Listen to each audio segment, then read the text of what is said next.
CBS Radio Mystery Theater presents...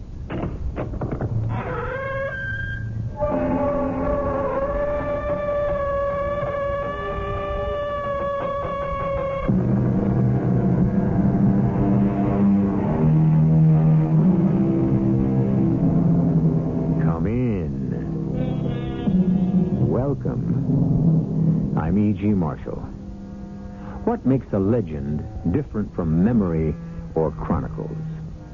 A mysterious ingredient that fires imagination, inspires intrigues, and lives long after documented facts have crumbled on history's pages. Legend lives always.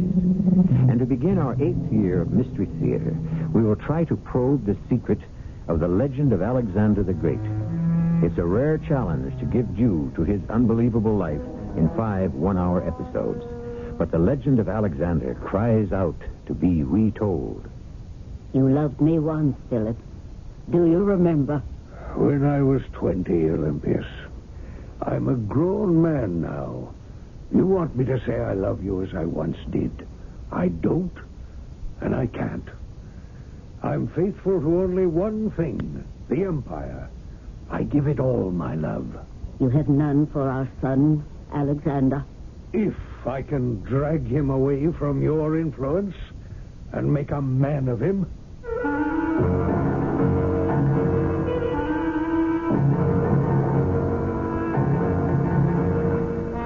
Our mystery drama, The Legend of Alexander, Part 1, Courage, was written especially for the Mystery Theater by Gerald Keane and stars Russell Horton.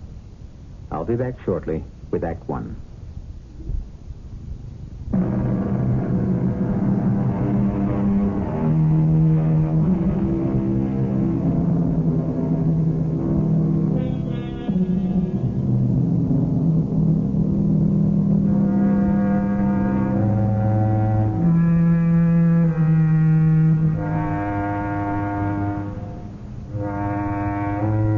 Take a year, 2,300 years ago. Take a king, Philip of Macedon, military genius extraordinary. Take a queen, Olympias, and take their 19-year-old son, Alexander. And you have the first family of warriors who changed the face of Europe. Were their destinies in their own hands, or, as the Greeks believed, in the hands of the gods? Mother, it's not true. It couldn't be. It is true, Alexander. What is so strange about it? Because it's incredible. It's never happened before. And I have felt none of this. Wouldn't I know? I mean, I would feel quite different from an ordinary mortal. Alexander, you are different, and you will be even more so. Do you believe there are gods of the weather and the sea? Of course. And goddesses of wisdom and love and marriage? Yes, I do. And that Zeus reigns from a palace at the top of Mount Olympus? But, Mother, you Let said... me finish. Wouldn't it be extremely foolish of me to lie about our great Zeus to you, Alexander? I don't think you would, Mother, but... perhaps what you say happened was all a dream. It was no dream. Zeus is your real father, Alexander. It's too much for me to believe. Would you believe it if there were some sign? Mother, I wish you would stop this. It isn't right. How can you, a mortal, compel Zeus to give me a sign? You have forgotten, Alexander.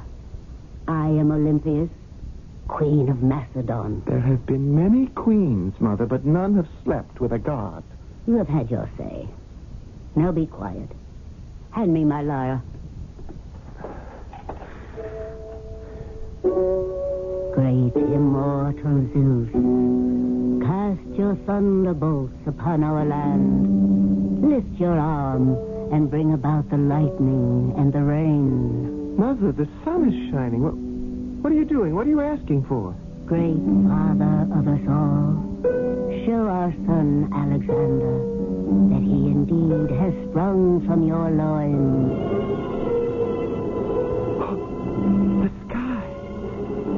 Mother, look. It's black with clouds. Make Alexander believe, oh great Zeus, that you are his true father. Speak, with your godly voice. Mother!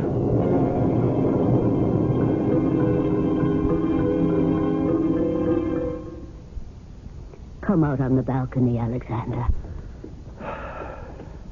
Now, what do you say? The rain, the thunder, it stopped as suddenly as it began. And the sun is out? I don't know, Mother. I just don't know. What I told you is true. It is the heart of everything. But all this time, these years, my father... I mean, your husband, Philip of Macedon, if I am not his son, why is it I feel exactly as he does about so many things? The way any son would take after his father. He is dark, and you are fair-haired. He is a warrior, and at heart, so am I. You have never been to war. How can you say that? But I want to. Oh, Mother, thunderbolts or lightning, I cannot accept what you say. You will not be convinced. All these years, everyone has always said, Alexander, you are the image of your father. Haven't they? And what of my limp? Now, there's nothing wrong with my leg, and yet I find myself hobbling the way my father does. And he got that wound long before I was born. Look at me. Now, look. I'm limping around with my left leg as he does. And do you remember at the Battle of Amphilopsis? When word came that his eye was struck out? Well, from that moment, I couldn't see. I could not see. It's still hazy in my right eye. Now, Mother, how could that be if his blood is not in my veins? You are an ungrateful child. For 19 years, I have kept this from my husband so that one day I could tell my son... Oh, he doesn't know? My father doesn't know? Why should I tell him? It was my privilege to know Zeus, not his. If thunderbolts have not persuaded you, perhaps my snakes will, Alexander. No, Mother, please, not the snakes. I can't bear it when I see you with that giant snake about your neck, his sharp tongue spitting out into your face. The giant one never hurts me. His is the voice of the gods. Watch now, son. I shall open the golden box and take 2 smaller snakes, one in each hand. No, don't do it, Mother. Leave the box closed. Are you a man, Alexander? You said you had the soul of a warrior. My ancestor was a great warrior, Achilles. Achilles and his snake. Mother, don't! It's evil what you do. I can't bear those slimy, writhing creatures you play with. Don't! These snakes are my children, Alexander. There is nothing to fear. I'm not afraid, Mother. They disgust me. It's the messenger from Father. There's news. Alexander, listen to Mother, me. I must go. Father has sent word. Perhaps he's coming home soon. Alexander, I must explain something else to you. No, can't it wait? Mother, let go of me. I'll put the snakes away. Now, there. You see? I don't understand you, Mother. Father has been gone a whole year. I know he's on the road back. Now, I am going to ride out and meet him. I will. Oh, my poor boy. How you love that man. I hope he will not break your heart as he has broken mine.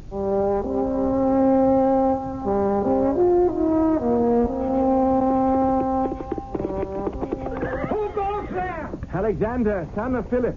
Take me to him. Not at this hour. I've ridden 33 leagues.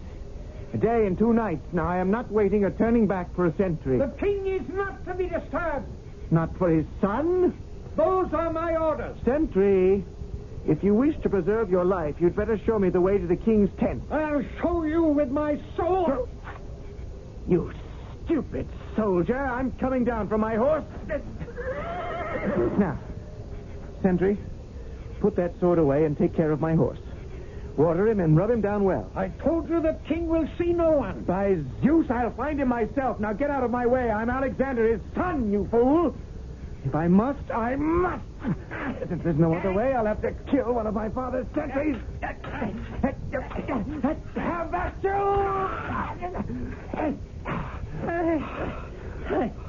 I'm dying. Safe passage to the other world, you stupid man. What is all that noise out there? Father? Father, is that you? Alexander, Over here. I'm in my tent. The messenger arrived at the palace yesterday and told me you were on your way home. I couldn't wait. Oh, you look wonderful, Father. How do I look to you? Have I grown in the past year? Tell me everything. I'm sorry. I didn't know. You're not alone. Of course I'm not alone. Cornelia, my dear, you may go. Here's a purse of gold for you. Catch.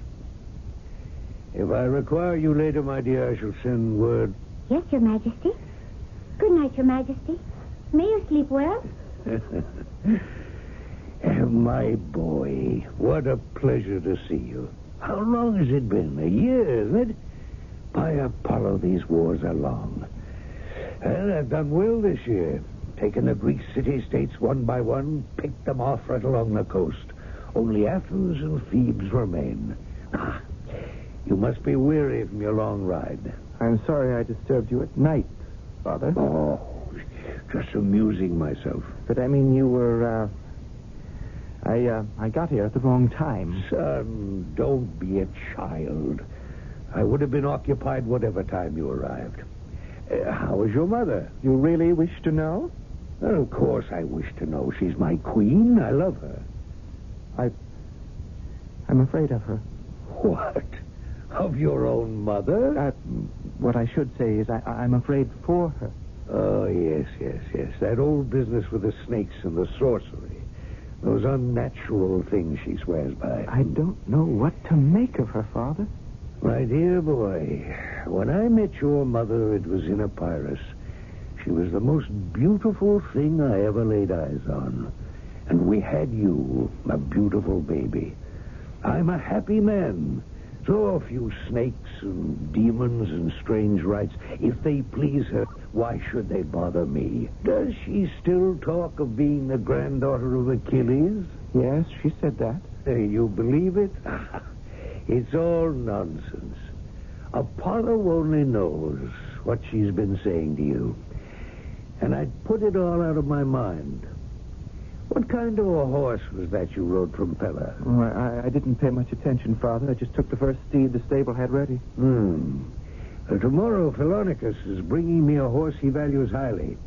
I'm looking for the right animal for my triumphant entry into Pella. Alexander, tomorrow morning, I want you to help me select the horse. Let me see now. We still have a few hours left till dawn. Tomorrow's the big day, the start of our march back home. Captain Cyrus. Yes, Your Majesty? Cyrus, this big strapping boy is my son. Alexander, Captain Cyrus, captain of our cavalry. Cyrus, find one of the courtiers' tents, kick the man out, and make it available to my son. Yes, Your Majesty. And, my boy, if you wish a little comfort, I'll have the captain... I would rather stay here with you, Father, and have you tell me about all the battles you've been fighting. Well, to tell the truth, I'm a bit weary. So I'll probably get back into bed by myself. Cyrus, take my boy to the best tent you know. Anything he desires, make sure he gets it. Oh, and Alexander. Yes, Father? Don't worry about your mother. She was always wild. I was never able to tame her. It's her mind I'm worried about. Olympias is the strongest-willed person I've ever known. And that includes Darius, king of Persia, and Demosthenes, a Greek who also wishes me dead. Are you saying Mother would like to see you dead? I think she might, Alexander. But we won't make things easy for her, will we, son?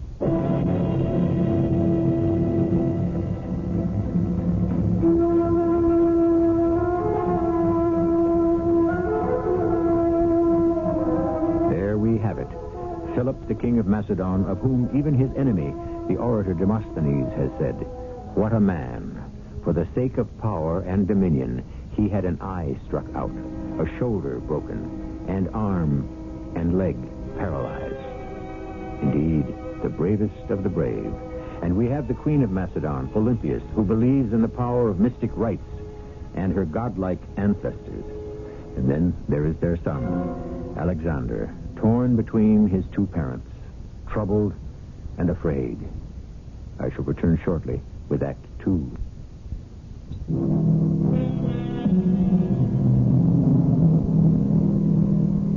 We are about 100 miles, 33 leagues, from Pella, the palace city of Macedonia. It is early morning. King Philip is returning home from a year at war.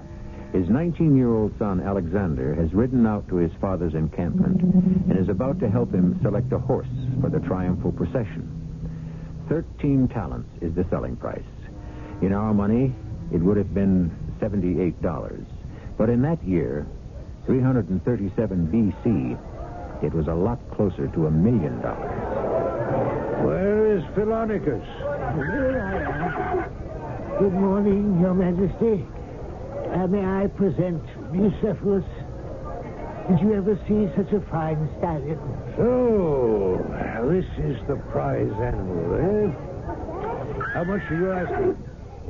13 talents, Your Majesty. 13 talents? But I could buy 100 slaves with that. Isn't that horse a bit jumpy, Philonicus? Jumpy? No, indeed. This is a steed with spirit. Look how he holds his head high. What do you think, Alexander? Bucephalus? Seems a bit excited. Your Majesty, this horse is one of the most hot-blooded sprinters it's been my pleasure to find. But I want him to appear like a sprinter, but I don't intend to race him through the city. Oh, will you listen to how he snorts with pride, Your Majesty? Father, may I have a closer look? My son knows something about horseflesh. I can certainly tell if his teeth match his age, if his eyes are normal. Listen to the boy. He is not a sprinter, but he is a fine charger. Prince Alexander is right. I was mistaken. He is the charger. Is he? I don't know. The animal I need must be able to walk at a steady pace for a league-long procession. I can't have him rearing up and frightening the crowds. Go find me another horse, Philonicus. Your Majesty, there is none finer than Bucephalus. None more obedient. He'll do as he's told, believe me. If you think so highly of him, Philonicus, then get on his back and show us how tractable he is. Well, I don't ride, Your Majesty. Oh, you don't? What do you think of that, son? A man who sells horses should know what he sells. And one can hardly know a horse without mounting him. Well said. So you won't ride him, eh? Not won't, but can't, Your Majesty. I never learned. Oh, he's broken loose. Father, out of the way! This is a very dangerous animal. Bucephalus! Bucephalus! Alexander! I don't think we should waste any more time with that animal. Captain Cyrus, arrange for another horse dealer to be sent to me within the hour. Father, about Bucephalus. I have an idea. Now, the subject is closed. You probably could ride him, Father. I know I could. That's not the point. He's not what I'm looking for. Certainly not for a victory procession. Yes, I'm talking about you, Bucephalus. Philonicus, get rid of him. The beast is obviously vicious and unmanageable. Come, Alexander, we'll go review the troops. Bucephalus is an excellent horse. It's a shame no one knows how to handle him. Oh, and you do? Oh, yeah. Bucephalus is an exceptional thoroughbred. He could be ridden. By you? All one needs is understanding and a bold hand. Yes, I can ride that horse. You have my permission. Shall we place a bet on it? If I cannot, I'll forfeit the 13 talents he's worth. Done. Go right ahead. I'm curious to see who will be master, a four-legged beast or a two-legged prince, a rebellious animal or a rash youth. If I hadn't seen it with my own eyes, I wouldn't have believed it, Your Majesty. Cyrus, did you see which way my son rode off? The rising sun was in my eyes. He seemed to disappear like that. He's not back yet. If that Bucephalus has thrown him somewhere and the boy has to walk back, it'll serve him right. And still, you have to admit, Prince Alexander tamed the fire out of that horse in no time. Got on his back, trotted one way, trotted another. Yes, I saw. You needn't remind me. I was surprised, I admit it, especially because since he was 13, his teacher has been Aristotle. I didn't think the old man knew that much about animals. Look, Cyrus, straight ahead. What? Isn't that a shadow moving this way on the top of the hill? That could be Alexander, Your Majesty. It is him. Well done! Well done! Good Bucephalus! You and I will be friends. No one need give me a leg down. I'll jump it. Well, Father?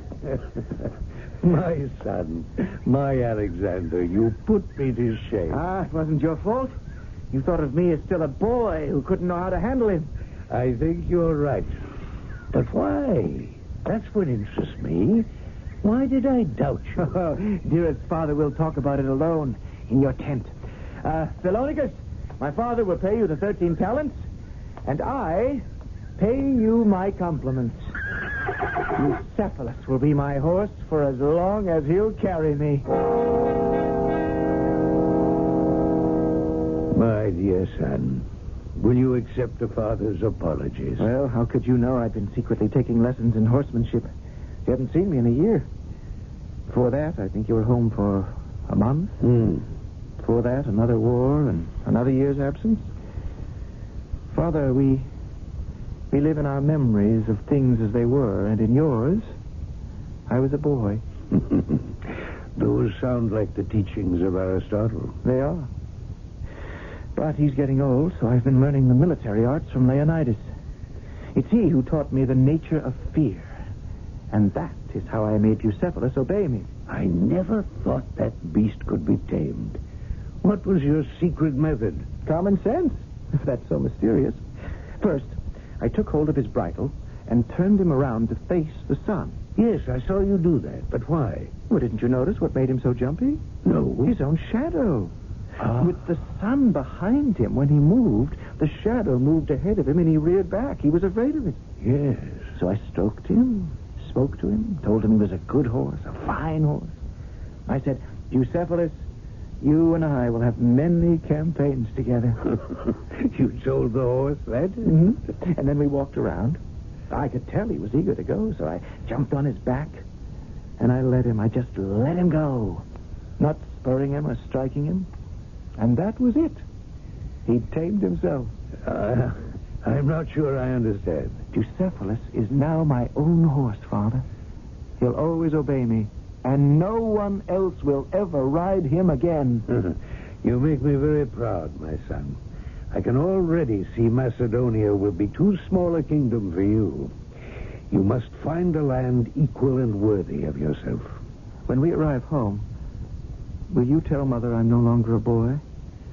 And that my place is not at the feet of Aristotle, but by your side, Father? In battle? I shall announce it to the world, Alexander.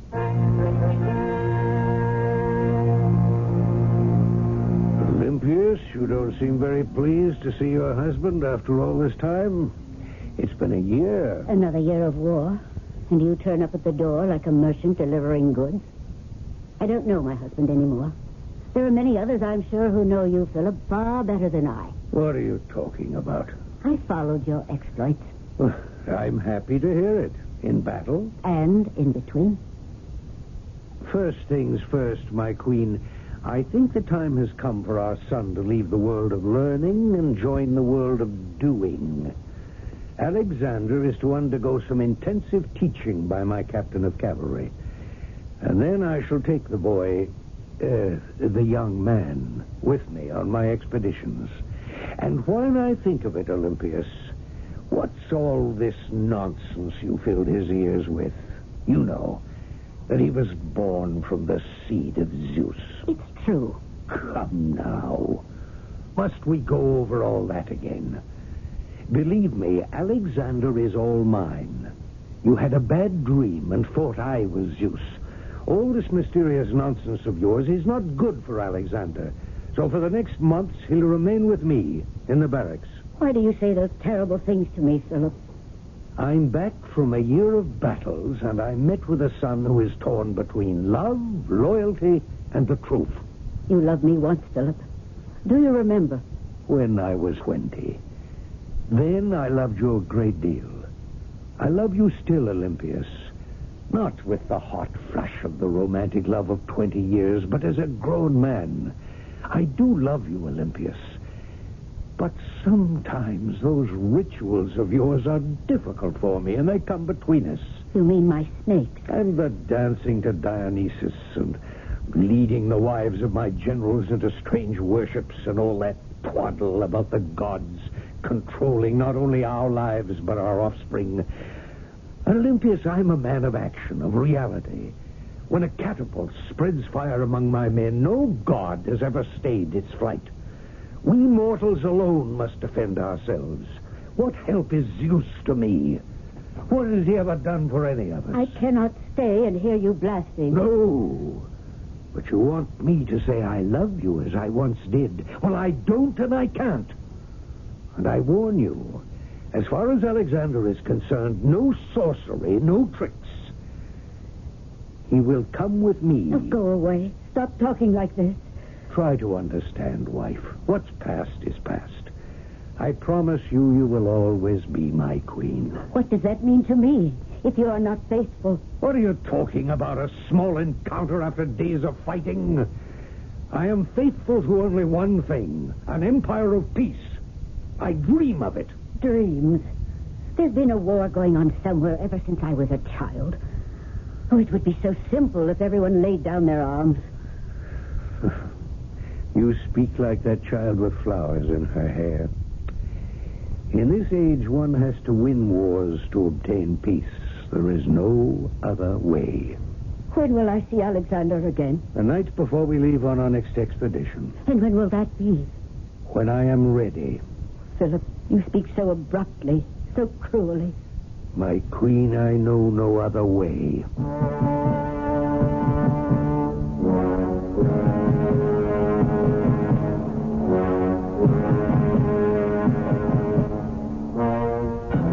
This day marks the turning point in Alexander's life. From this day forward, he dedicated his life to the aims of his father, to form a League of Nations united for the benefit of each. That was 23 centuries ago, and one might say mankind is still trying. I shall return shortly with Act 3.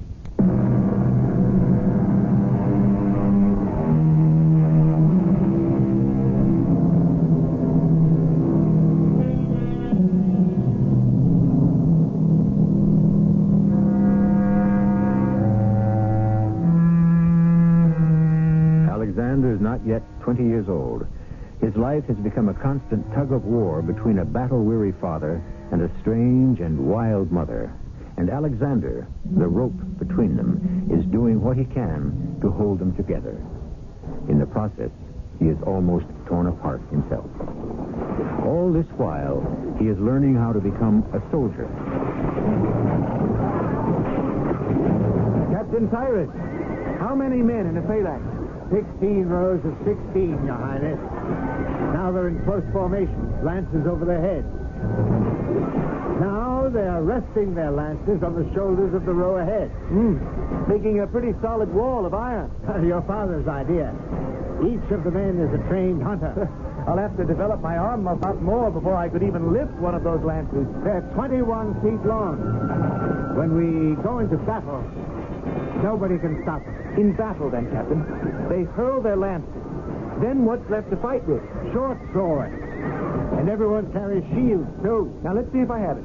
Behind the phalanxes come the archers. Behind them, the siege trains with the catapults and battering rams. Correct. Now, if you'll follow me to the stables, I'll give you an idea of what our cavalry looks like. It's the cavalry for me. Your Highness, having seen you on horseback, I never had any doubt of it.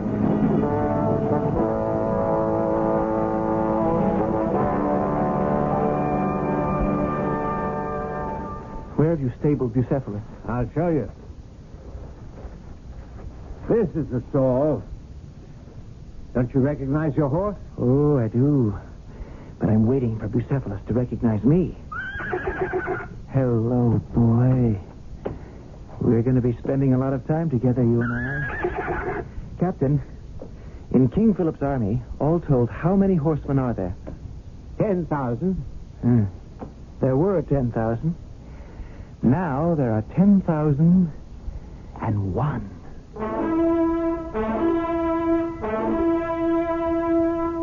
Alexander, I hear good things about your military progress. Captain Cyrus says you learn quickly. It's been 2 months. I should have learned something. But I want to see action, Father. Very commendable. I'm going to speak frankly. Why didn't you tell me Tell you what, son. that you're planning a campaign? I'm always planning. Yeah, I'm talking about Perinthus. Well, I was going to tell you. Well, why all the secrecy? You know, if Captain Cyrus hadn't let slip one word, I might never have known. I told you when you began training you would be treated like any other soldier, and that when I was ready, everyone would be informed together. What formal words for a father to use to his son. I don't like that tone of voice, Alexander. And I don't like being treated like a child. If your campaign was to be kept secret so no word could reach the enemy, why did you think I could not keep it? Are we to be together in this campaign that you planned? The army and I leave before sunrise tomorrow, but not you. No. But you promised, Father. What happened to that promise? I need a strong man at home. Someone I can trust. You. I'm to remain here at home while you and the men I've trained with are at war? Oh, no, you wouldn't punish me in that way. In my absence, I am appointing you regent of Macedon. Your word will be law. But I don't want to be some glorified civil servant. Alexander, someday I will be no more, and you will have to rule. Accept the regency and learn how to govern. It's a great honor. And I've ordered Captain Cyrus to remain here to be your aide and advisor. Father, I've been counting on going into battle with you. How long will you be away? Time and war don't speak the same language. I don't know. Philip! Now, what? Oh, Philip, I have just heard the most horrendous news. Do you know what the Athenian has done? Which Athenian? Demosthenes. Who else would have such a warped mind? I sent Pyrrhus, the most honorable merchant I know, to Athens. I know. You sent him on a shopping trip to Athens, and he was arrested. Yes, arrested. And do you know on whose orders? Demosthenes. Pyrrhus was tortured until he could stand it no longer. And it is too horrible. I know all about it, Olympias. Our spy system is quite thorough. The Athenians forced Pyrrhus to confess he was spying for Macedon. Of all people. Oh, that poor old man. A spy. And he's been put to death. Oh, what are we doing about it, Philip? We are already making plans, my dear. How can you be so calm about such a treacherous act? It's an act of war. That's what it is. The Athenians won't come out in the open against us. They're too clever to meet our army face to face. So they're using terrorist tactics. You make me ill with your talk. All I know is my very favorite merchant has been kidnapped and killed because Athens doesn't respect us. I'm not going to argue with you, Olympias, but I can promise you this. The deeds and the days of the Athenians are numbered. I must leave you both now. Farewell.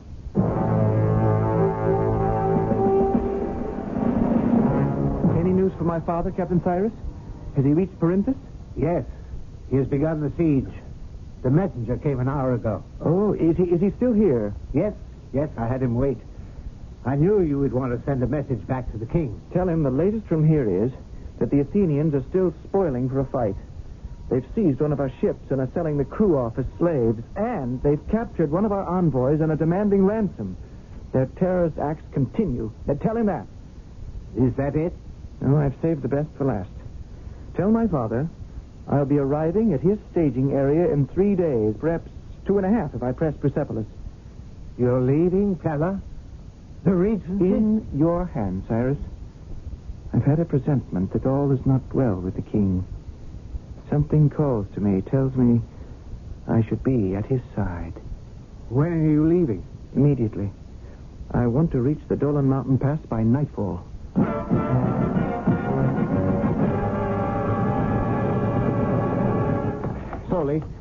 Slowly, Bucephalus. This is no time to break an ankle. Ah, it's a good boy. Oh, the moon is showing itself. Yes, I know you're thirsty, so am I. There's a stream at the top of the ridge, halfway up the pass. We'll both have a drink. Go on, right behind that clump of trees. There. Now, I'll get down and we'll walk the rest of the way. Follow me, old friend. Ah, there's the water. What did I tell you? You first, Bucephalus. You need it more than I do. I've been riding. Bucephalus, what is it? Ow! My shoulder! Who are you? Come at me in the dark, will you?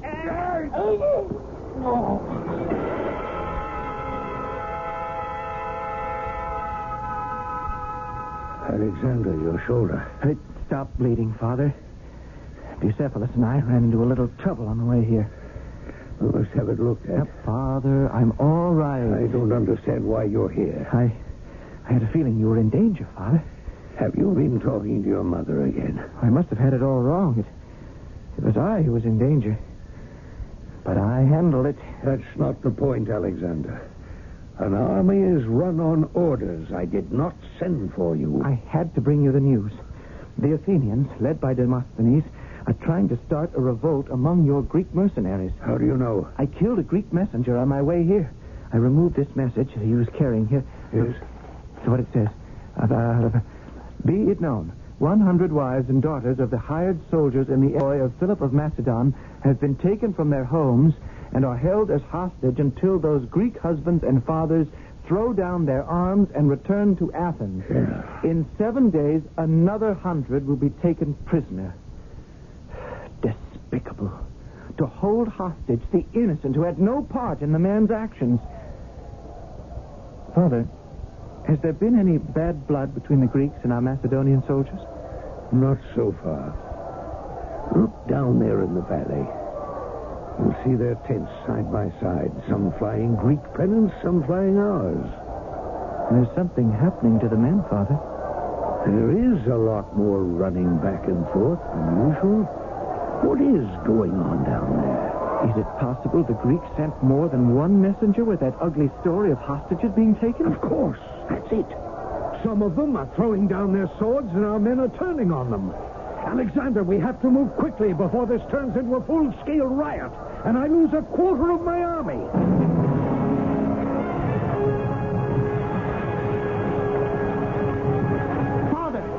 Father, where are you? Here, on the ground. I've broken that leg again in the same place. I can't get up. Father, put your shield over your head. Do as I say. Protect yourself. Do it. I can rally the men, but I can't give them another king.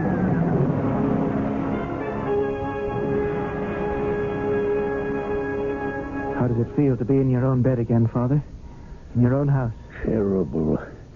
But I'll be out of here in a few days. I wouldn't count on it. Maybe longer. If my leg won't support me, I'll have my men lift me onto my horse. Father, give yourself a chance to heal. Look, you've started bleeding again. I'm going to get some fresh linens from Mother. Now, don't you move.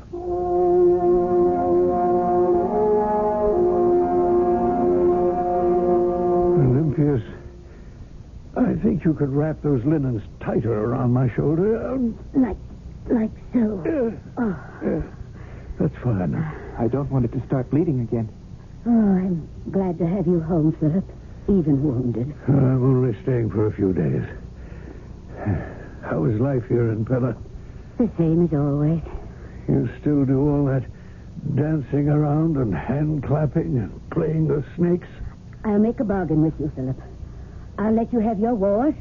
You let me have my snakes. Father, Mother, must there always be a war between you two? Alexander is right. He didn't save your life, Philip, so I'd have you to quarrel with. Who saved whose life? Where did you hear that nonsense? A word gets around. You should have seen the circle of bodies around me. If your son saved your life, Philip, why aren't you proud of it? Will you two stop? Father, there you lie, wounded in battle, and you waste your strength in a wordy warfare with Mother. You act as if she were your worst enemy. Yes, he does. And so do you, Mother. Why you both can't put an end to your anger is a mystery to me.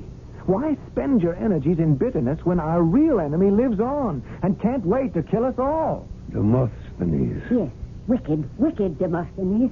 Son, we have another enemy as well. Ignorance. Yes, that too. Well, at last we're all agreed. Mother, Father, let all three of us forswear all dissent and vow together never to rest until our enemies are overcome. And we've created an alliance that can endure in peace. Here. Alexander, I am so very proud of you. I promise. So do I. And I.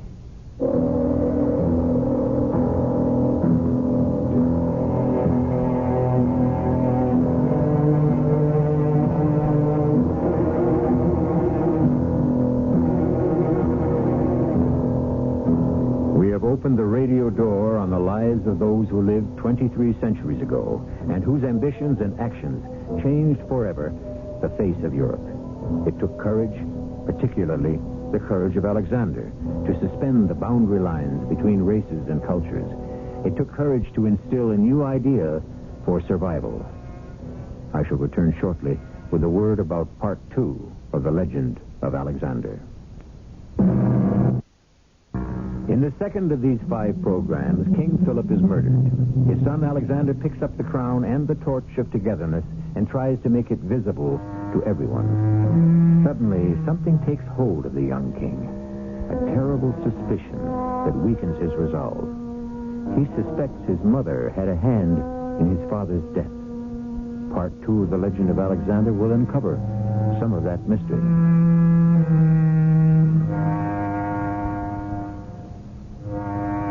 Our cast included Russell Horton, Court Benson, Robert Dryden, and E.V. Juster. The entire production was under the direction of Hyman Brown. This is E.G. Marshall inviting you to return to our Mystery Theater for another adventure in the macabre. Until next time, pleasant dreams.